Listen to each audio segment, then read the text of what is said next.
42% reservation.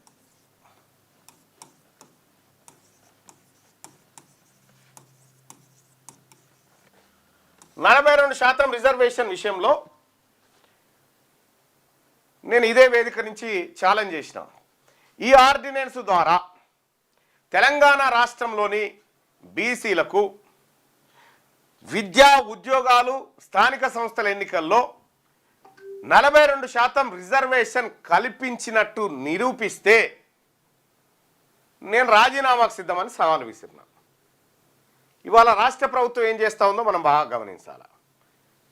మంత్రివర్గ సమావేశం 28వ తారీఖు జరిగినటువంటి మంత్రివర్గ సమావేశంలో చెలో ఢిల్లీ పోరాటాన్ని తెర మీదకి ఎత్తుకుంది. అగో ఆర్డినెన్స్ ఇచ్చేసినాం కదా, పాలాభిషేకాలు చేసుకున్నాం కదా గాంధీ భవన్లో, అమలవుతున్నాం ఇంకెందుకు పాలాభిషేకాలు చేసుకున్నాం కదా గాంధీ భవన్లో, అక్కడక్కడ కూడా పాలాభిషేకాలు జరిగినాయి కదా, 42% రిజర్వేషన్ వచ్చేసింది, ఇది ముఖ్యమంత్రి గారి కమిట్మెంటు, ఇది కాంగ్రెస్ పార్టీ ప్రభుత్వం కమిట్మెంట్ అని చెప్పి మనం వార్తాపత్రికలలో వార్తలు కూడా పెద్దగానే తాటికాయటువంటి అక్షరాలతో చూసినాం కదా. మరి ఏమైంది? అది అయిపోయినట్టేనా? మళ్ళీ ఢిల్లీకి ఎందుకు కురుకుడు? ఢిల్లీలో ధర్నా చేద్దాం, రాష్ట్రపతిని కలుద్దాం, ప్రధానమంత్రిని కలుద్దాం. ముఖ్యమంత్రి గారు మీకు చిత్తశుద్ధి ఉంటే మీ చిత్తశుద్ధికి సంబంధించినటువంటి ఒక వీడియో ఉండే, ఒక టీవీ ఛానల్లో రిజర్వేషన్ల మీద మాట్లాడింది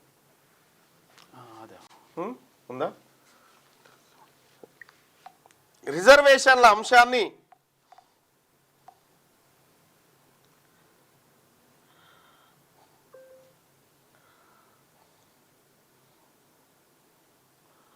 ఒకసారి చూస్తే అంశాన్ని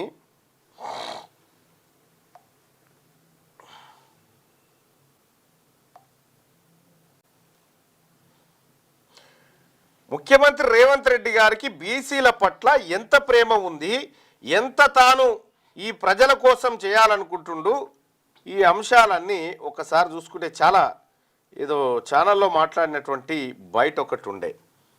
ఏమంటాడు ఆయన దాంట్లో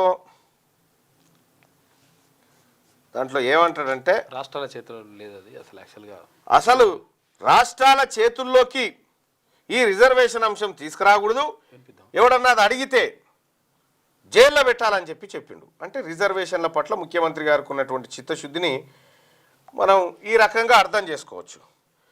ఇక్కడ గమనించాల్సినటువంటి విషయం ఏంటంటే, ముఖ్యమంత్రి గారికి ఇప్పటికి కూడా బీసీల రిజర్వేషన్ల పట్ల చిత్తశుద్ధి లేదు అనేది స్పష్టంగా అర్థమవుతా ఉంది. ఆయన గతంలో చేసినటువంటి వ్యాఖ్యలు కానీ, రిజర్వేషన్ల విషయంలో కానీ, ఇప్పుడు ప్రస్తుతం బీసీల పట్ల చూపుతున్నటువంటి చిన్న చూపు కానీ, ఇదంతా ముఖ్యమంత్రి గారు చాలా కీలకం. అంటే ముఖ్యమంత్రి కాకముందు కాంగ్రెస్ పార్టీలో రేవంత్ రెడ్డి గారుగా ఉన్నప్పుడు మాట్లాడినటువంటి మాట ఏంటంటే, రాష్ట్రాలకు రిజర్వేషన్లు పెంచుకునే హక్కు ఇవ్వకూడదు అని చెప్తా ఉన్నాడు.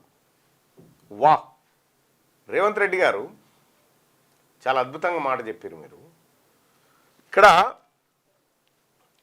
ఈడబ్ల్యూఎస్ రిజర్వేషన్ అమలైనప్పుడు మీరు ప్రజాప్రతినిధిగానే ఉన్నారు. రాష్ట్రాలే ఇంప్లిమెంట్ చేసుకోవచ్చు అని చెప్పినప్పుడు దాని గురించి మీరు మాట్లాడలేదు. ఇక్కడ బీసీల రిజర్వేషన్ రాష్ట్రాలు పెంచుకునే అవకాశం ఇవ్వద్దు అని చెప్తా ఉన్నారంటే మీ ఇంటెన్షన్ ఏందో క్లియర్గా అర్థమవుతా ఉంది. అక్కడ తెలంగాణలో బీసీ బిల్లును అసెంబ్లీలో పాస్ చేసుకున్న తర్వాత ప్రధానమంత్రి దగ్గరికి అఖిలపక్షాన్ని తీసుకుపోతామని చెప్పి మోసం చేసి లెటర్ బయట పెట్టి ఇప్పటి వరకు ప్రధానమంత్రిని అపాయింట్మెంట్ అడగనటువంటి మీరు మా బీసీలకు రిజర్వేషన్ ఇస్తారంటే మేము ఎట్లా నమ్మాలా? ఇక్కడ ఇంకొక చాలా ట్విస్ట్ ఉంటుంది మనం గుర్తుపట్టాల్సింది. 42% రిజర్వేషన్ కోసం ఫస్ట్ ఏమో బిల్లు, తర్వాత ఆర్డినెన్స్, ఈ బిల్లు ఢిల్లీ లాగింది, ఇది హైదరాబాద్ లాగింది, ఇక్కడ ఆగింది. 42% రిజర్వేషన్ ఏందనంటే మెల్లగా పత్రికల్ని ప్రిపేర్ చేస్తా ఉన్నారు. ఏమని 42% సీట్లు ఇవ్వడానికి రెడీగా ఉంది. సీట్లు ఎందుకు అట్లా రెడీ? ఎవరికి కావాలి సీట్లు? బిచ్చం ఎవరికి కావాలి? సీట్ల కోసమా? కాదు కదా. లైవ్ చూస్తున్న ప్రజలారా, ఇప్పుడు 42% రిజర్వేషన్ అంటారు కదా, లోకల్ బాడీ ఎన్నికల్లో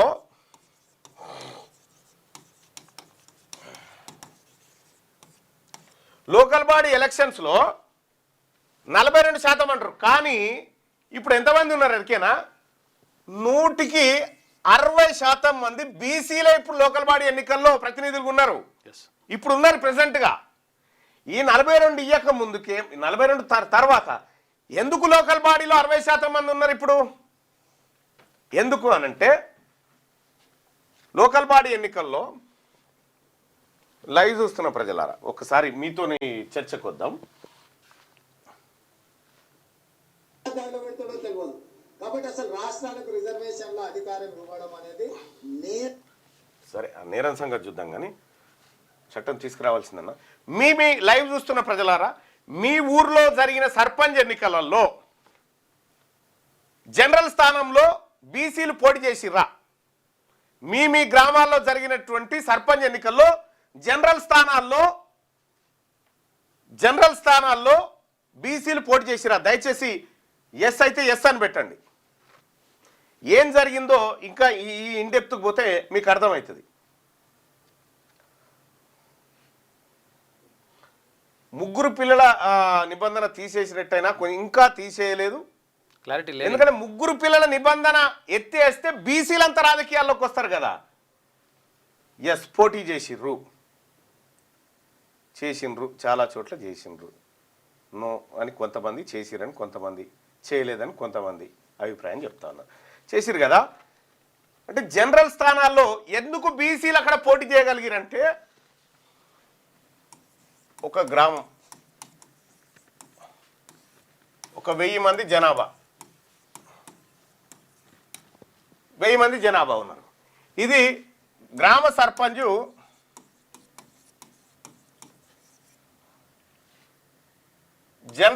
జనరల్ రిజర్వ్డ్ అంటే అందరు పోటీ చేయొచ్చు. జనరల్ అయింది. జనరల్ అయినటువంటి ఆ 1000 మందిలో ఏమైంది? ఒక 300 మంది ముదిరాజులు ఉన్నారు. ఇక్కడ 300 మంది ముదిరాజులు, ఓ 200 మంది గౌడ్స్ ఉన్నారు, ఇంకో 200 మంది ఏది మన యాదవులు, మిగతా ప్రజలు ఉన్నారు, ఇంకొక 100 మంది ఎస్సీలు ఉన్నారు, ఒక 100 మంది ఎస్టీలు ఉన్నారు. ఇట్లున్నారు అనుకో. ఇక ఇందులో 10-15 మంది వీళ్ళు ఉంటారుగా ఓసీలు. ఈ ఊళ్ళో లెక్క తెలిసిపోయాయి, మీ 4 ఇళ్ళు లేవు, మీరు ఎట్లా పొడి చేస్తారా అని అంటారుగా. అందుకని ఈడ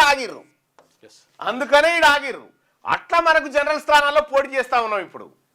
ఇప్పుడు 60% 42% రిజర్వేషన్గా రూపుదిద్దాలనేది ఇంకా డేంజర్. అది 42%కి అంటే ఇప్పటికే 60% పోటీ చేస్తా ఉన్నారు. 60%గా 60% అభ్యర్థులు బీసీ అభ్యర్థులు ఉన్నారు. కానీ ఇప్పుడు దాన్ని 42% చేస్తామనేటువంటి మాట చెప్తా ఉన్నారు. అయితే దీని 42 లేదు, లటపీస్ లేదు. బీసీ ప్రజలారా, మీరు సమాయత్తంగా అండి, మనం రాజకీయంగా దిగాల్సిందే. ప్రతి జనరల్ స్థానం బీసీలదే, అంతే. ప్రతి జనరల్ స్థానం బీసీలదే. జనాభా ఎక్కుంటే మన ఎస్సీలదే, జనాభా ఎక్కుంటే మన ఎస్టీలదే జనరల్ స్థానము, మన మైనారిటీలదే జనరల్ స్థానము. కాబట్టి ఈ డ్రామా ఇది అయిపోయింది. ఢిల్లీలో ధర్నా వచ్చి ఏం చెప్తారు? ధర్నా చేస్తారు, ప్రధానమంత్రిని రాష్ట్రపతిని కలుస్తారు, బిల్లు పెట్టమని డిమాండ్ చేసి నెక్స్ట్ అంతే. ఇక ఏమీ లేదు. మీరు రాసి పెట్టుకోండి. ఇవ్వాలని చెప్పే మాట, కాంగ్రెస్ పార్టీ చిత్తశుద్ధితోని తన ప్రయత్నాలన్నీ చేసింది. కానీ వాళ్ళ ఇంట్లో పీనుగెల్లా వాళ్ళు చేయనిత్తలేరని వాళ్ళ మీదకి బట్టగాలు చేసి మేము వస్తున్నాం ఎన్నికల కన్నా వస్తారన్నట్టు. బీజేపీ ఎట్లా వస్తారు? 42% ఇచ్చి వస్తామని చెప్తారు. ఇదివరకు 60 ఉండే, ఇదివరకు 60 జనరల్ స్థానాల్లో కలిపి 60 ప్లేస్లలో 160 ప్లేస్లలో బీసీలు ఉన్నారు. ఇదో డ్రామా. రేవంత్ రెడ్డి గారు ప్రభుత్వానికి చెప్తా ఉన్నా, బంజేరి డ్రామాలు నేను మొదటి నుంచి చెప్తానున్నా. చెప్తావా ప్రజలకు వాస్తవం చెప్పమని చెప్పిన, మీరు డాంబికాలకు పోయిరు. చేస్తాం చూస్తామని ఈ ప్రజలందరినీ నమ్మగడతా ఉన్నారు. మంత్రివర్గ సమావేశం అయితే 3 బీసీలను మంత్రులను కూర్చుండబెట్టి నువ్వు మాట్లాడించినప్పుడే మీ చిత్తశుద్ధి అర్థమైపోయింది. అవును, ప్రెస్ మీట్ పెడితే ఎవరు మాట్లాడాలి? ముఖ్యమంత్రి మాట్లాడాలి కదా. దీనిపై నువ్వు మాట్లాడినవి ఇంత గొప్ప చారిత్రాత్మక మంత్రివర్గ సమావేశం కదా. అంటే దీన్ని బట్టి మీ చిత్తశుద్ధి అర్థమైపోయింది. బీసీ ప్రజలారా, ఈ కాంగ్రెస్ పార్టీ మనకు 42% రిజర్వేషన్ లోకల్ బాడీ ఎన్నికల గురించి కాదు మేము ఆలోచించేది. ఆల్రెడీ ఆడ 60 తీసుకుంటున్నాం, మీరు పెద్దగా ఇచ్చేదేం లేదు. కానీ విద్యా ఉద్యోగాలలో విద్యా ఉద్యోగాలలో ఈ 42 వస్తే మంచి జరుగుతుంది అనేటువంటి ఉద్దేశం మాది. అంతే. 42 కాదు, మేము 60 తీసుకోవాల్సిన వాళ్ళం 60 తీసుకునే టైంలో 70 తీసుకుంటాం. అంతే. కానీ ఇప్పుడు మీరు చెప్పిన 42 విద్యా ఉద్యోగాల విషయంలో కావాలి. మీరు ఆర్డినెన్స్లో విద్యా ఉద్యోగాలు అనేటువంటి అంశాలు మెన్షన్ చేయకుండా లోకల్ బాడీ అంశాలు మెన్షన్ చేసి జనం చెవులో పువ్వులు పెట్టాలని చూస్తా ఉన్నారు. బీసీ ప్రజలారా, కాంగ్రెస్ పార్టీ ప్రభుత్వం, తెలంగాణ ప్రభుత్వం 42% రిజర్వేషన్ ఇవ్వలేని చేతగాని దద్దమ్మ ప్రభుత్వంగా కనిపిస్తూ ఉంది. రేపు ఢిల్లీలో ధర్నా చేసిన తర్వాత ఇంకొక ఆయన ధర్నా చేద్దామంటుండు, ఒక ఆయన ఆమరణ నిరాహార దీక్ష అంటా ఉన్నారు. అమ్మ, తెలంగాణ ఉద్యమం కోసం 1200 మందిని మా వర్గాల నుంచి చచ్చిపోయినాం. బీసీ ఉద్యమం కోసం ఎవరైనా ఆత్మ బలిదానం చేస్తేందుకు అప్పర్ క్యాస్ట్ వాళ్ళు వస్తే ఆహ్వానిస్తా ఉన్నాం. ఇక చాలు మా సావులు చాలు, వాళ్ళకు వెల్కమ్. ఇక చాలు మాకు ఆ సావులు చాలు. ఎందుకంటే గతంలో 1209 ఏళ్ళు ఒక ఆయన దీక్ష చేసి 9 ఏళ్ళు రాష్ట్రాన్ని వెళ్ళిండు, 9 లక్షల కోట్ల రూపాయలు అప్పు చేసిండు. ఇక మళ్ళేందో కథ. రైట్ నాయన, ఇక చాలు మీ డ్రామాలు చాలు. ప్రజలంతా పసిగడుతూనే ఉన్నారు. ప్రజలారా, మనకు విముక్తి ఒక్కటే, అధికారం వస్తేనే మనకు విముక్తి. ఈ బిచ్చమేసుడు మీకు ఇస్తున్నాం, దానం చేస్తున్నాం అన్నట్టుగా, వీళ్ళేదో వీళ్ళ తాతల సొమ్ములు అమ్ముకొచ్చినట్టుగా వీళ్ళు యాక్టింగ్ చేసుకుంటా ఈ డ్రామాలు బంద్ చేయరి నడవై. తెలంగాణ రాష్ట్రంలో బీసీలు పార్టీ పెడుతున్నారని తెలవగానే నా పైన హత్యాయత్నం జరిగింది. ఇవాళకి 18 రోజులే ఒక్కరిని అరెస్ట్ చేయని పోలీసులు చరిత్రకెక్తా ఉన్నారు. ఇవాళ ఇప్పటి వరకు నా మీద హత్యాయత్నం చేసిన వ్యక్తులు ఒక్కరిని కూడా అరెస్ట్ చేయలేదు. అందరి మా దగ్గర ఫోటోలు ఉన్నాయి, డీటెయిల్స్ ఉన్నాయి, ఫుల్ కావాలంటే ఏమంటే అవి ఇస్తాం. తర్వాత ఇంకోటి ఏంటంటే, ఇప్పుడు మన పైన దాడి చేసిన వాళ్ళు తర్వాత పక్కకు పెడితే, కనీసం మరి పోలీసుల పైన దాడి చేసిన పైన కేసులు పెట్టినరా అంటే అది లేదు. మీ పోలీసు వాళ్ళని కొడితే కూడా పోలీసు వాళ్ళు కేసు పెట్టుకోలేనటువంటి దరిద్రమైన రాజకీయ ఒత్తిడికి లోనైతా ఉన్నారంటే షేమ్. విజువల్స్ కూడా ఉన్నాయి మా దగ్గర, కావాలంటే వాళ్ళ డీటెయిల్స్ కూడా ఉన్నాయి, అడ్రస్లు కూడా ఇస్తాం మీకు కావాలంటే. ఎన్ని అంటే అన్ని ఉన్నాయి. మీ మీద అటాక్ చేసి 18 డేస్ అవుతున్నా ఇంకా వాళ్ళని అరెస్ట్ చేయలేదు అంటే అసలు కేసీఆర్ గవర్నమెంట్కి, ప్రెసిడెంట్ ఉన్న రేవంత్ రెడ్డి గవర్నమెంట్కి డిఫరెంట్ ఏముంది అన్న అసలు అని చెప్పని అంటా ఉన్నారు. బాయ్ సాబ్, తీన్మార్ మల్లన్న సరే ఈ రాజకీయాలు డిమాండ్ చేసి ఓహో అంటే ఓకే, కానీ రాజకీయ పార్టీ అంటేనే వాళ్ళ గుండెలు అదురుతా ఉన్నాయి. మీరు ఎన్ని చేసినా రాజకీయ పార్టీ వస్తుంది. రాజకీయ పార్టీతోనే, ఆ రాజకీయ పార్టీతోనే మేము రాజకీయాల్లోకి బీసీల బలమైన శక్తులుగా ఎంటర్ అవుతా ఉన్నాం. మీరు ఏమన్నా చేసుకోవాలి.